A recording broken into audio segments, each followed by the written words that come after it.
mchana mwema Mungu amekuwa pamoja nasi.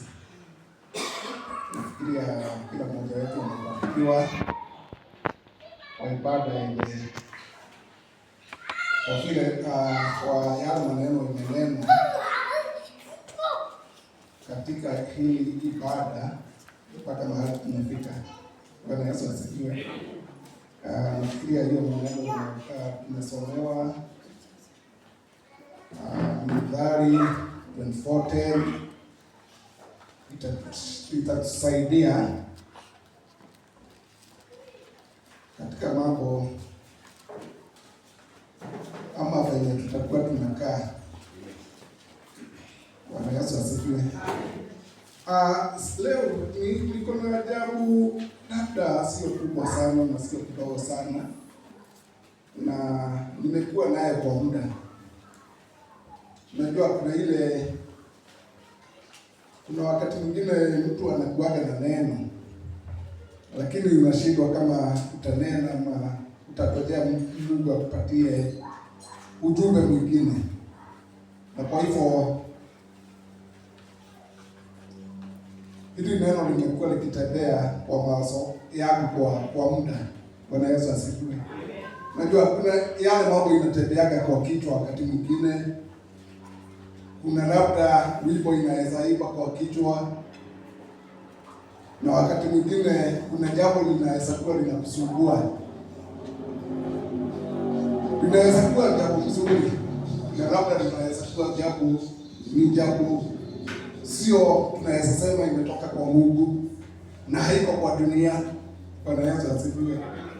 Kuna wiki nimekuwa nikisumbuliwa na kuna wimbo ilikuwa inanisumbua. Wakati niliamua kusikiliza nikashindwa, hii iko ni Mungu ama ni dunia. Bwana Yesu asifiwe. Ili nilikuwa najikuta nikifanya kitu nasema dereka. Bwana Yesu asifiwe. Yaani unasikia iko kwa kichwa kila wakati. Bwana Yesu asifiwe. Kwa hiyo inaweza kuwa jambo nzuri ama jambo baya, lakini unakuta iko kwa kichwa. Lakini kwa hakika leo naweza sema ile jambo imekuwa kwa kichwa ni neno lake Mungu. Bwana Yesu asifiwe. Kwa hivyo niko na confidence ile neno naongea ni neno lenye limewekwa kwa Biblia kupitia Roho Mtakatifu wa Mungu. Bwana Yesu asifiwe. Kwa hivyo nilikuwa nafikiria mambo ya kitu inaitwa upendo ama love. Na wakati tunaongea mambo ya upendo, labda mawazo yetu itakimbia kwa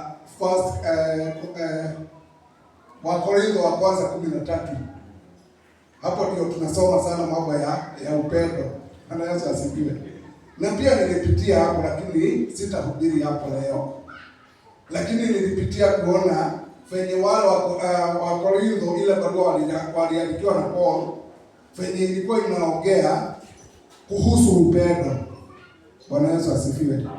Lakini kwa fasi ya pili, 1 Corinthians 13:2, nilikuwa naona unaweza kuwa na mambo mengi. Unaweza kuwa na ufahamu wote.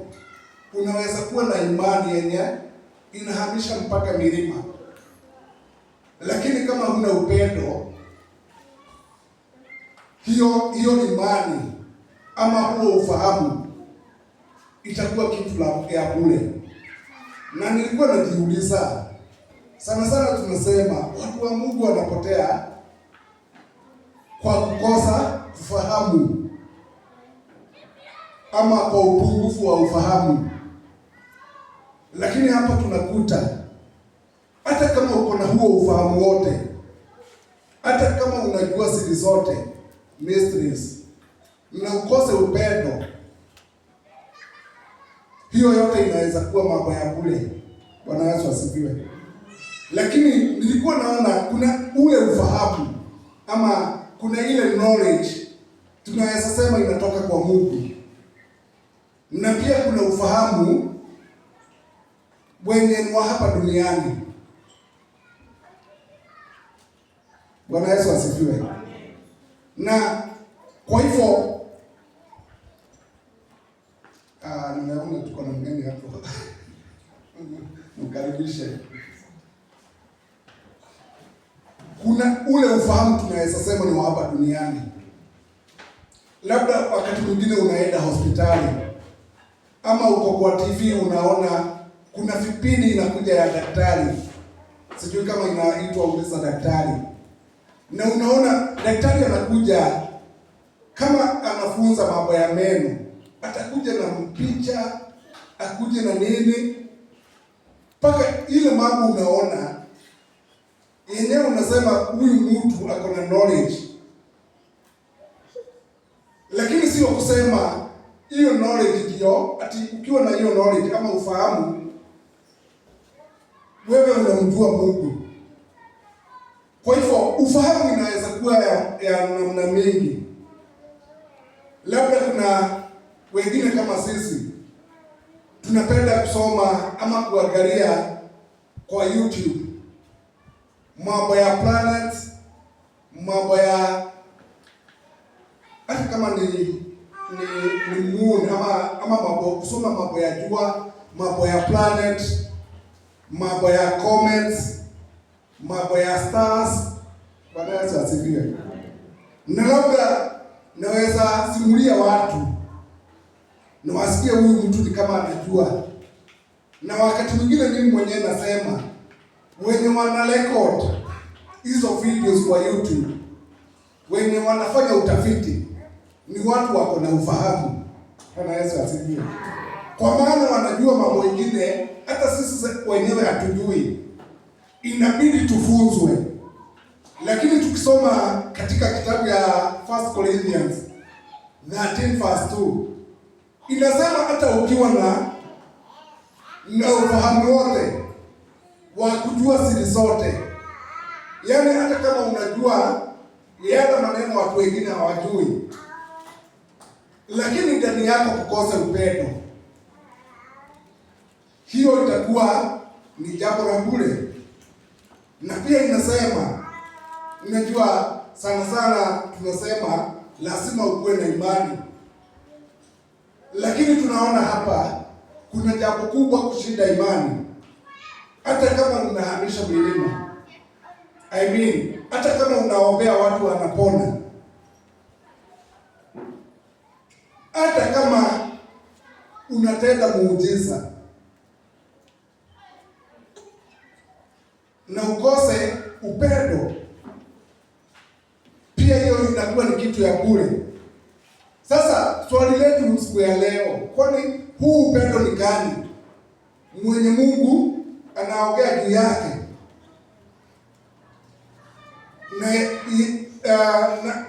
na yenye Mungu anasema yeye ni upendo, na anasema kama upendani umjui Mungu?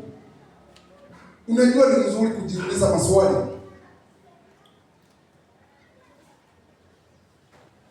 Mimi mwenyewe nilikuwa najiuliza kama napenda, kama pastor ni rafiki yangu, kama baba Katubu ni rafiki yangu, si ni kusema niko na upendo? Kama baba Jeni ni rafiki yangu, si ni kusema niko na upendo? Lakini nilikuwa na angalia, naona kuwa rafiki ya mtu huwezi ukasema wewe unapenda Mungu, uko na upendo ndani yako. Na kuwa rafiki ya kila mtu haimaanishi wewe hauna lawama mbele ya Mungu juu unapenda. Kuna kuwa marafiki, lakini kuna upendo wa Mungu. Kwa hivyo labda siku ya leo tunaweza ongea mambo ya upendo wa Mungu. Upendo wa Mungu ni kitu haikuwaji na wale watu hawajaamini Mungu. Wakati tunaongea mambo ya upendo wa Mungu, tunaongea mambo ya upendo wenye tunaweza sema ni divine, ama ni kitu imetokana na Mungu, sio kitu ya kufikiria ati juu ulikuta kiwete mahali ukakipatia shilingi 20 ama 200. Pia hiyo iko na nafasi yake katika mambo ya kuamini Mungu. na iko na nafasi yake katika mambo ya matunda ya Roho Mtakatifu. Na tunajua hata kuamini Mungu pia hiyo ni tunda ya Roho Mtakatifu. Lakini unakuta unaweza kuwa na hiyo tunda la Roho Mtakatifu, unaweza kuwa unazaa, but kuna kiwango yenye Mungu anaangalia. Kama ule upendo uko ndani yako umekamilika, na hiyo inatupeleka katika kitabu ya Philippians. Kiangalia kitabu ya Philippians 1:9 tutasoma mpaka 11. Hapa tunakuta Mtume Paul anaombea watu wa Philippines, na maandiko inasema tukisoma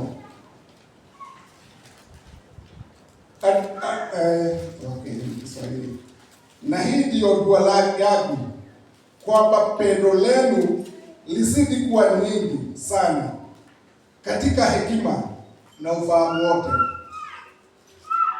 Bwana Yesu asifiwe.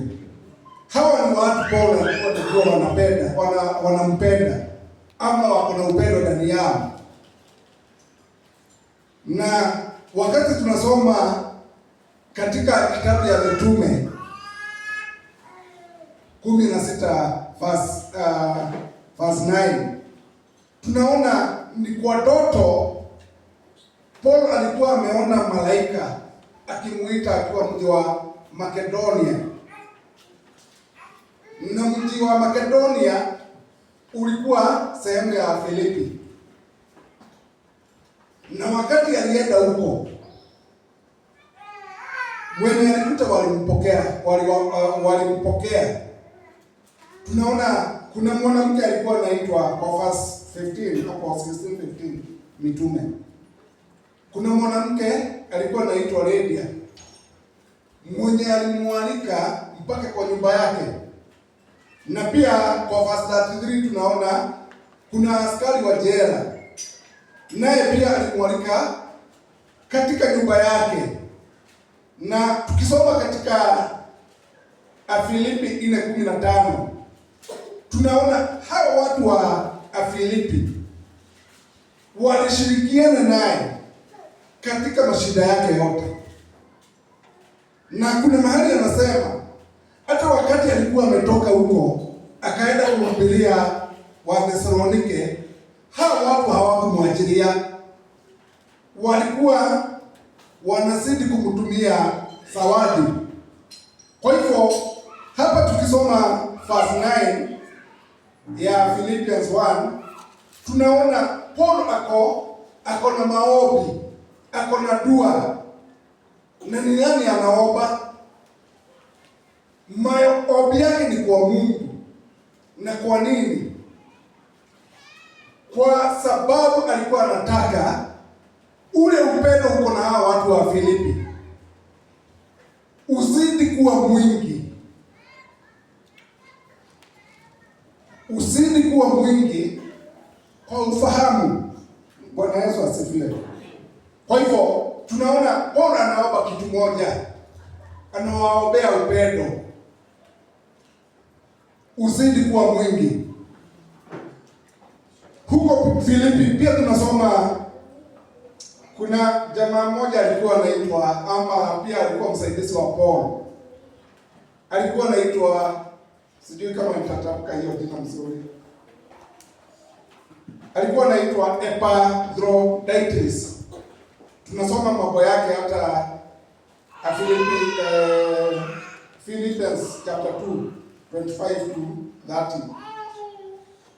Na tunaambiwa huyu jamaa ama huyu mshirika wa hii kanisa alikuwa ni mtumishi, alikuwa ni messenger wa hiyo kanisa la Filipi. Na tunaona wakati Paul alikuwa amefungwa, na nafikiria ndio wakati alikuwa anaandika hizi barua, huyu jamaa huyu mshirika tunaambiwa ndiye alikuwa anatumwa na kanisa la Filipi kupelekea Paul zawadi akiwa gerezani, na tunaambiwa alikuwa anaweka maisha yake katika hatari. Kwa hivyo tunaona hapa kuna kitu inaitwa sacrifice. Ni watu walikuwa wanajitolea.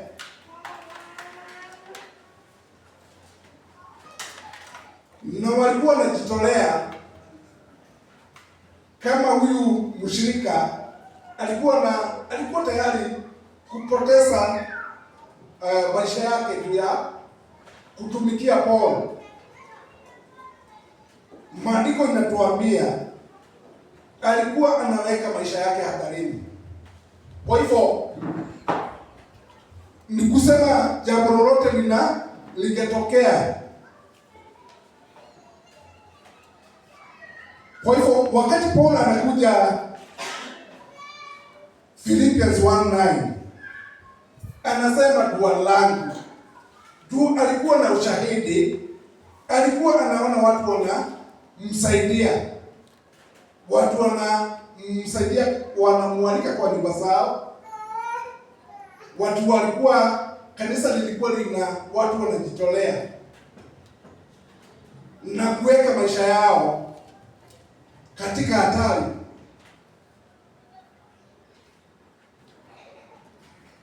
Na kwa hivyo wakati tunaongea mambo ya upendo, tunaongea mambo ya kujitolea, tunaongea mambo ya kusacrifice.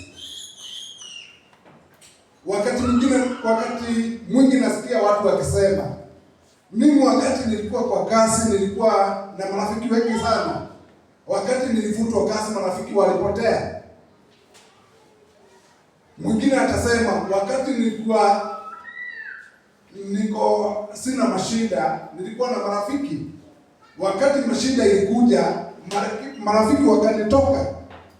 Kwa hivyo hapa tunaona unaweza kuwa na watu unafikiria hawa watu wako na upendo, lakini wakati circumstances zitakuja watakukimbia.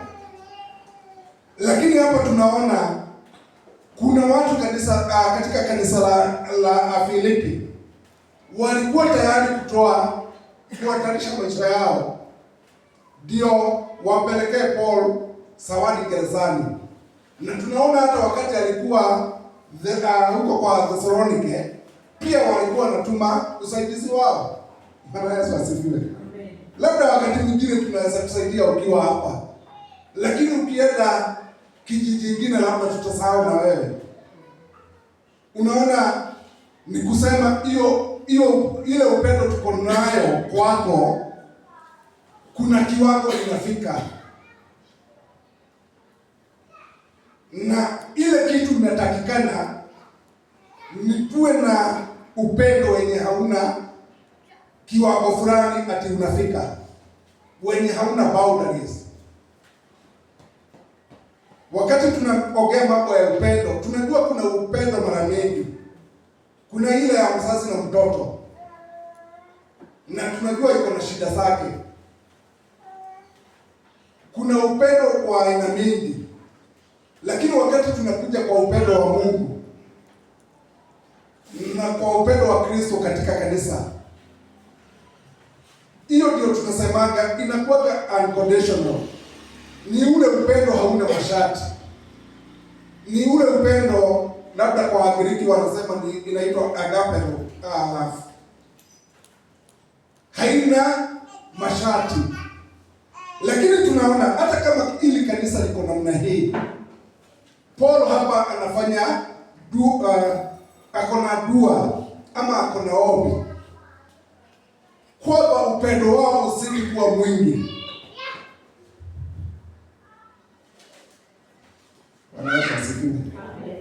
Yaani mko na upendo, lakini hapa kuna dua. Paulo anaambia Mungu ama anawaombea.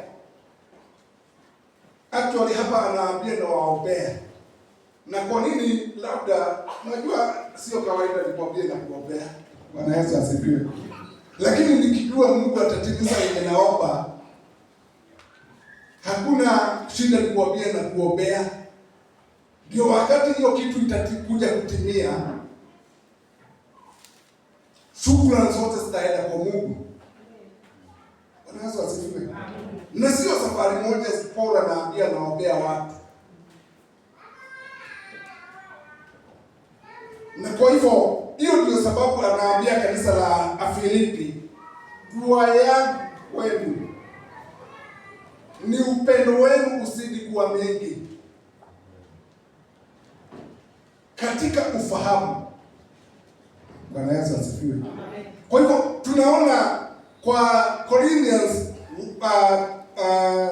1 Corinthians chapter 13 verse 2, ukiwa na ufahamu bila upendo, hiyo inasemekana ni bure.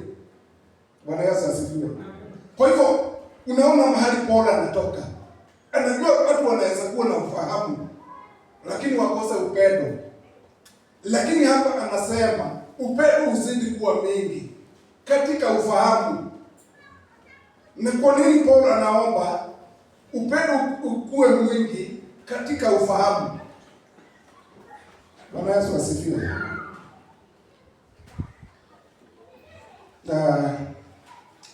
Naomba na hii ndio dua langu, kwamba pendo lenu lizidi kuwa jingi sana katika hekima na ufahamu.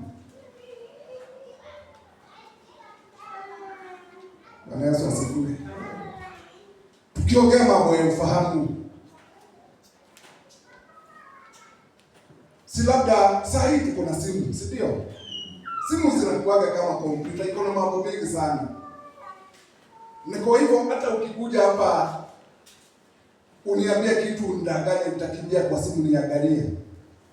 Ama useme kitu yenye naona hii ni kama iko na tashwishi kidogo, nitakimbia kwa simu nione kama venye unasema ni kweli. Kwa hivyo naweza saidiwa na hata vitabu kupata ufahamu,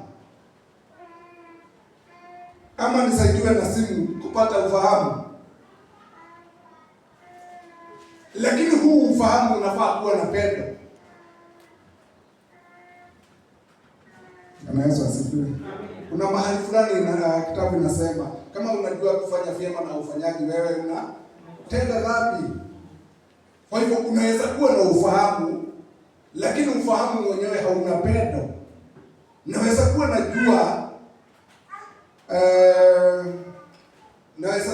kuwa najua kuna ndugu labda ako na shida na hakuna kitu nafanya. Hiyo kupata ufahamu haisaidii, haina pendo. Naweza kuwa najua ukifanya jambo fulani labda mambo yako itakuwa mazuri. Niko na hiyo kujua, lakini sikusaidii. Bwana Yesu asifiwe. Nadhani ya kumi. Naweza kuwa najua kuna kajia watu wanatumia wanaenda Amerika kwa mfano, lakini sisaidii watu wengine. Hiyo ufahamu haina pendo. Bwana Yesu asifiwe. Unajua hata Wakristo wanafanyaga mambo ya siri. Mtu anaweza sikia kuna tuploti na inauzwa 10,000 mahali, lakini anataka aende anunue 10, hataki kuambia watu wengine. Akona hiyo hali ya kufahamu, lakini upendo ni kidogo. Kwa hivyo kwa hili kanisa lilikuwa na upendo, lakini Paulo aliona hii upendo bado inataka Mungu afanye kitu juu yake, lizidi kuwa mingi katika kufahamu na katika hekima. Bwana Yesu asifiwe. Kwa hivyo wakati natumia simu yangu na naitumia sana, naingia kwa Facebook. Unajua kuna generation ya Facebook, kuna mambo mazuri, kuna mambo mabaya. Nahitaji hekima ndio nijue jambo gani litanisaidia. Nikitaka kujua mambo ya ukulima wa ng'ombe, nitaingia kwa Facebook ama kwa TikTok na nitajua. Nikitaka kujua mahali nitanunua kuku aina fulani, pia itanisaidia. Ama mahali nitaenda Nairobi ninunue hata kama ni shati kama hii, nikiingia huko itanisaidia. Lakini nataka lazima nikuwe na hekima, ndio nijue ni kitu gani hapa itanisaidia, ni gani haitanisaidia. Lazima ukuwe na hekima. Hata wakati mmefungulia TV kwa nyumba ama redio, ni jambo gani unafaa kuona, ni jambo gani watoto wako wanafaa kusikia. Bwana Yesu asifiwe. Lakini unaweza kuwa kukuta familia mzima wako mahali wanafuatilia kipindi, lakini sio kipindi inaweza kujenga mambo ya imani. Bwana Yesu asifiwe. Hauna ile hekima ya kujua hii kitu tunaangalia, hii kitu tunaona na watoto, haitaleta picha nzuri kwa akili zao. Kwa hivyo hapa tunakuta Paulo anawaombea, sio mambo ya kuwa na upendo peke yake, lakini upendo uzidi kuwa mingi katika hekima na katika ufahamu. Bwana Yesu asifiwe. Kwa hivyo ukiwa na huo upendo katika hekima, katika ufahamu, wewe utakuwa mtu wa maana katika mambo ya kiroho. Lakini huu upendo unatoka kwa Mungu, sio kitu ya kuamua sasa lazima nikuwe rafiki, lazima nipende mtu fulani. Hii ni kitu Mungu anakusaidia, na kama imetoka kwa Mungu, hata kama unapenda mtu, unaweza enda hatua moja mbele ya kuonyesha venye unapenda huo mtu. Bwana Yesu asifiwe. Lakini watu wengi, hata wenye naona, hata matajiri zetu, ni watu wanapenda watu, ni watu wanaenda kama December wanaenda children's home. Bwana Yesu asifiwe. Lakini huo upendo unakosa ufahamu na hekima.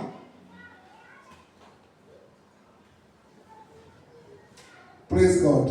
Kwa hivyo hili ni dua katika kanisa la Filipi. Tumeona venye Paulo alikuwa anaandikia kanisa la Korintho. Katika kanisa la Filipi alikuwa na mashida mengi, sio kama Corinthians. Corinthians wameandikiwa barua ya kwanza na ya pili, chapters kutoka 1 to 15. Lakini hapa tunakuta Philippians ni chapter karibu 4. Hawakuwa na mashida mengi kama Corinthians. Na hawa ni watu Paulo alikuwa anapenda. Juu alipenda kuhubiri huko. Kanisa haikuwa kubwa, lakini wenye waliamini, akina lady, akina huyo askari wa jela, hakuna huyo messenger mwenye akona jina kubwa, walionyesha upendo kwake. Hiyo ni verse 9. Verse 10 inasema,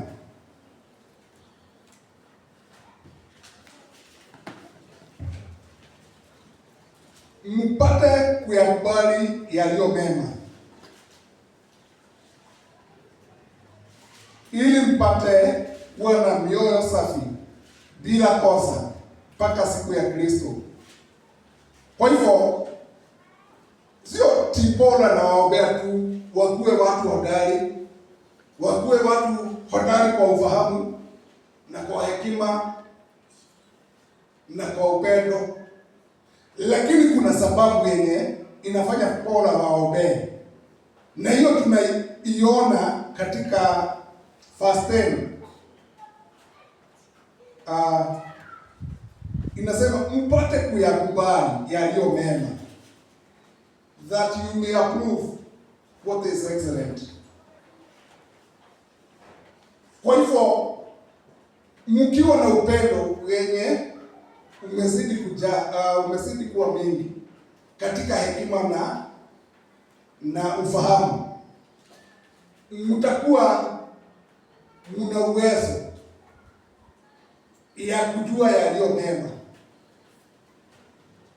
Bwana Yesu asifiwe. Unajua wakati mwingine hata tunaulizaga maswali, kwani hili jambo ni baya mbele ya Mungu? Labda uko na grupu unaenda. Bwana Yesu asifiwe. Labda uko na kamoreva. Ama uko na grupu nyingine. Ama kuna kitu unafanya. Hata unaweza challenge mtu, nionyesha mahali imeandikwa ni baya. Lakini ile kitu unastahili kuwa naye ni upendo wenye umezidi katika ufahamu na katika hekima. Na hiyo ikifanyika ndani yako, utakuwa una approve ama unaweza jua yale mambo yaliyo mema. Na kwa nini Paulo anataka watu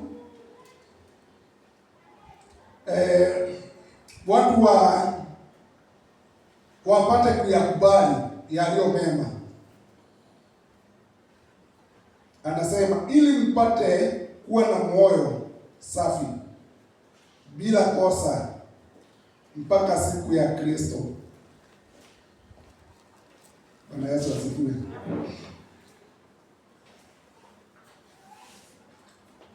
Paulo anaendelea kusema,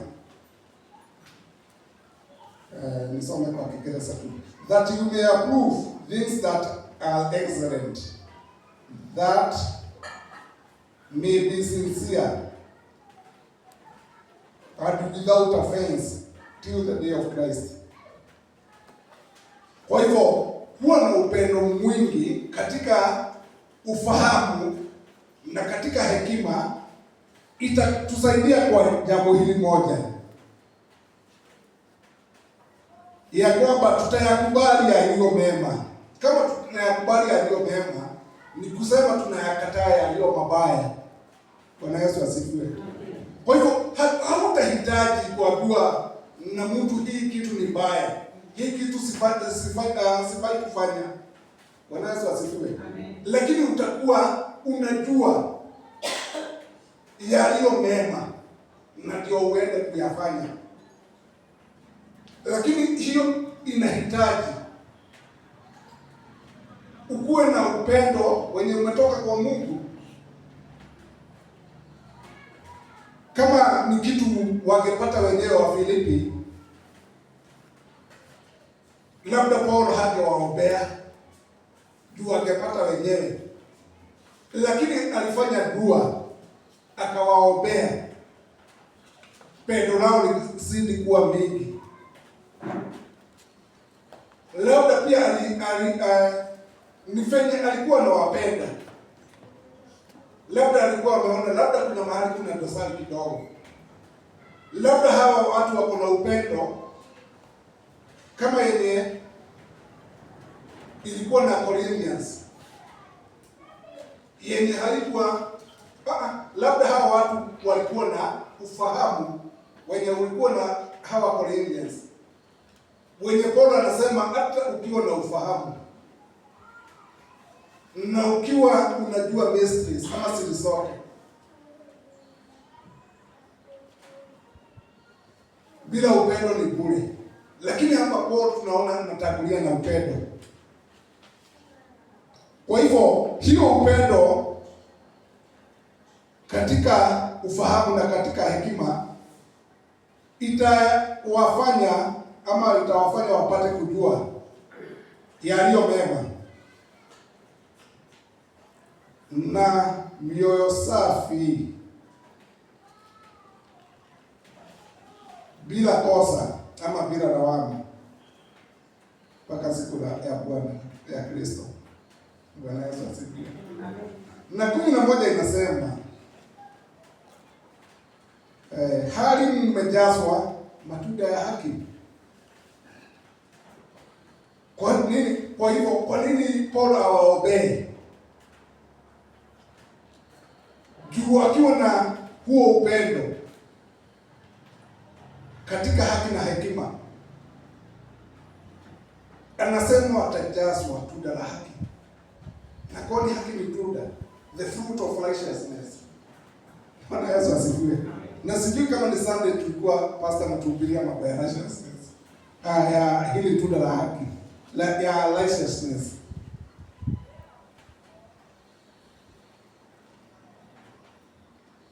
Bwana Yesu asifiwe. Tunda la haki. Tunda la haki.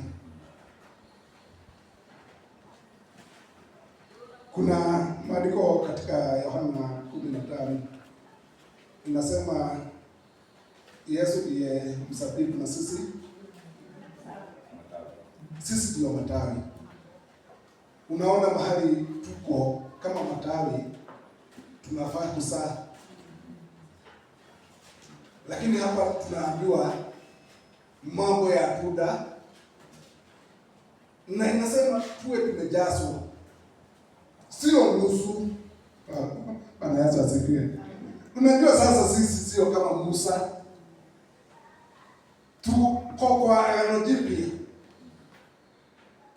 Maandiko inasema ni kama kulikuwa na mabishano huko mbinguni kati ya mwili wa Musa na shetani walikuwa wanang'ang'ana na malaika.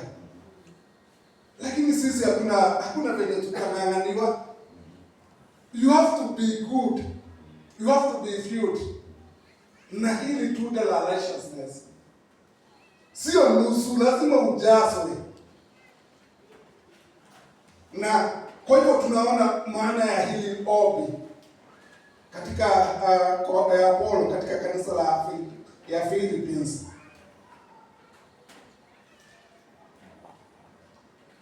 Na sisi kama ni sasa pia tuliambiwa labda lazima kuwe aidha baridi ama moto.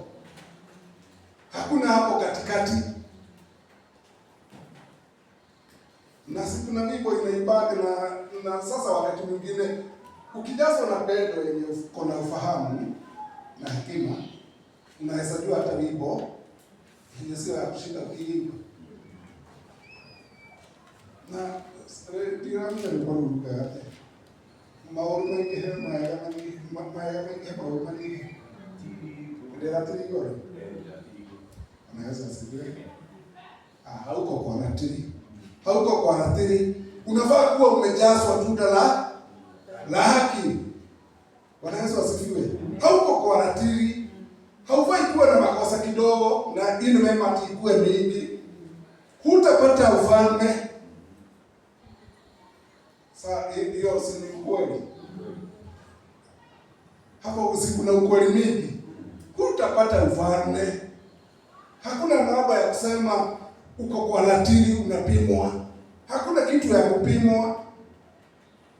Unafaa kuwa na upendo wenye umejaa katika hekima na katika ufahamu.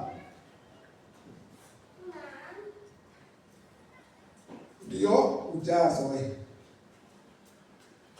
Ujazwe tunda la haki.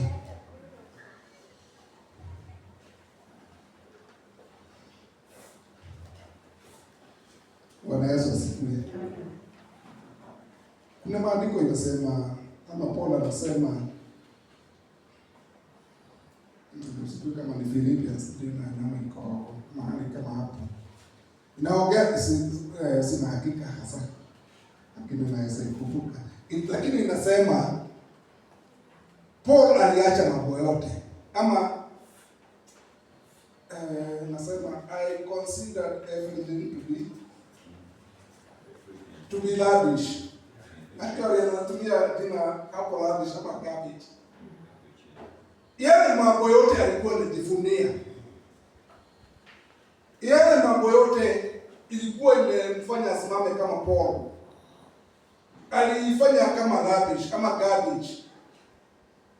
Kitu lavish ni kitu haina maana. Kama ni garbage ni kitu ya kutupwa. Bwana Yesu asifiwe. Kwa hivyo alikuwa mtu alikuwa muhimu katika jamii. Alikuwa Farisi. Ni kama vile tuko elders. Bwana Yesu asifiwe. Ama tuko na bishop na tuko na pastor. Ukienda kwa mashishi yote ama mahali kuna kusanyiko, Utasikia kiambiwa kama kuna pastor kati yenu ama elder ama bishop akuja hapa mbele tumtambue. Bwana Yesu asifiwe. Lakini Paulo alikuwa na haya, alikuwa Farisei. Alikuwa mtu alikuwa na status kwa society. Alikuwa mtu amesoma. Alikuwa mtu alikuwa na marafiki. Na yeye mwenyewe akaona aachane na hayo mambo yote, ndio amfuate Kristo.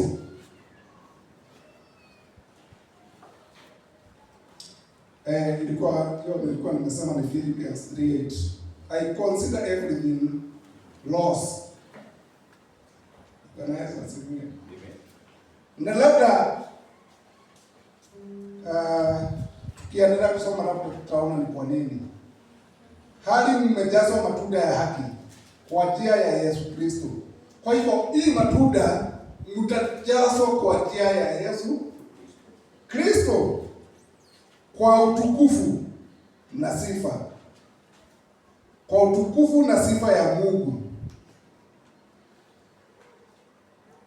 Bwana Yesu asifiwe. Kwa hivyo hii kitu ama hili ombi ni kwa sifa na utukufu wa Mungu. Na labda sisi kama wakati tunaishi tunafaa kufanya kila jambo kwa sifa na utukufu wa Mungu. Na labda ile kia inaweza fanya tupate kufanya kila jambo kwa sifa na utukufu wa Mungu ni kwa kuwa na hekima, ni kwa kuwa na ufahamu. Lakini ni ufahamu yenye imejazwa na upendo. Kama ni kwa upendo wenye umefaa ufahamu. Bwana Yesu asifiwe. Kwa hivyo kama uko na upendo na imejaa ufahamu na imejaa hekima, inamaanisha kila kitu unafanya. Kwa mfano uko na ufahamu venye Mungu anapenda ama anataka tufanye. Unajua neno la Mungu. Hiyo pia ni ufahamu. Lakini pia uko na hekima. Unafanya discernment. Unatambua ni jambo gani linafaa. Na actually ukisoma King James inasema mambo ya discernment. Hiyo ndio hekima. Unatambua hili nafaa kufanya, hili sifai kufanya.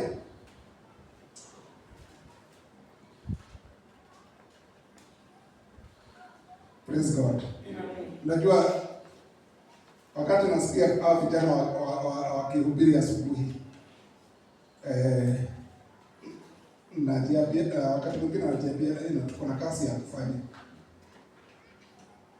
Juu wako deep. Bwana Yesu asifiwe.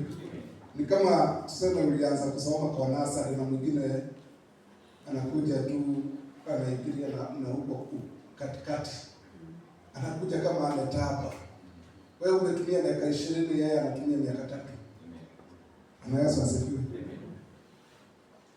Kwa hivyo tukiangalia haya maneno, labda tunaweza jua ama tunaweza kuwa na ufahamu wakati Mungu anaongea mambo ya upendo. Si labda tunaweza anza kuona kwa maana ni maana gani Mungu anasema kama huna upendo umjui Mungu. Bwana Yesu asifiwe. Labda ile unaita upendo sio upendo, haina ufahamu, haina hekima, haiwezi kufanya uzae ujazwe na tunda la haki.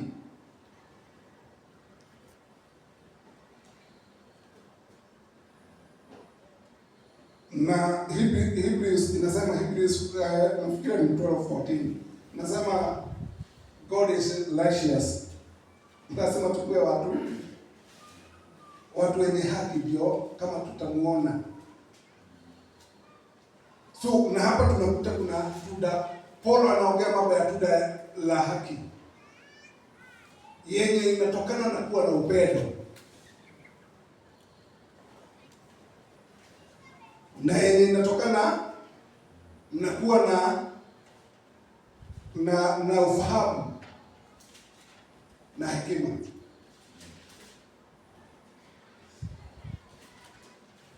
Kwa hivyo haya mambo yote inafanyika kwa sifa na utukufu, kwa utukufu na sifa ya Mungu.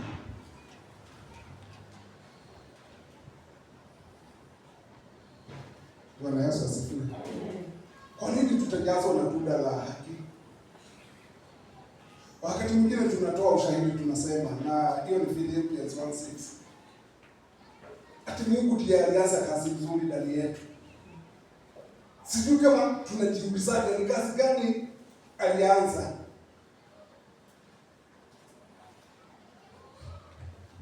Hello? Ni kazi gani Mungu alianza ndani yetu yenye atakuja kumalizia?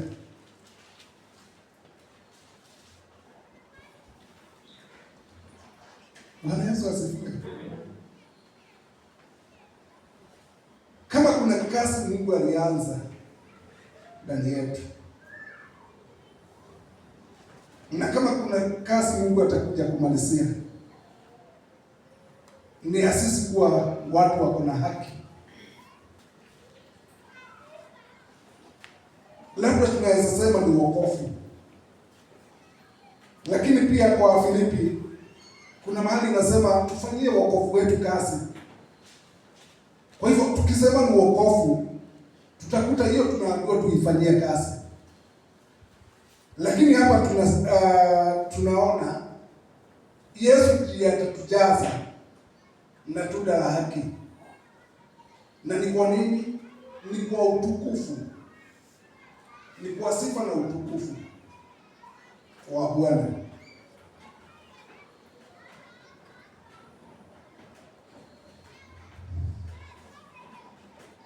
Praise God. Mimi sisikii kama nitaendelea. Niko na mazoea ya kuandika noti nyingi, lakini narudi kidogo. Bwana Yesu asifiwe. Wakati mwingine niliambiwa maandika peji kama 5 na naandika peji moja. Hatuwezi tukamaliza. Bwana Yesu asifiwe. Lakini Yesu mwenyewe katika Tito 2:14, yeye mwenyewe alijitolea ndio atuokoe kutokana na yale mambo yote mabaya. Bwana Yesu asifiwe.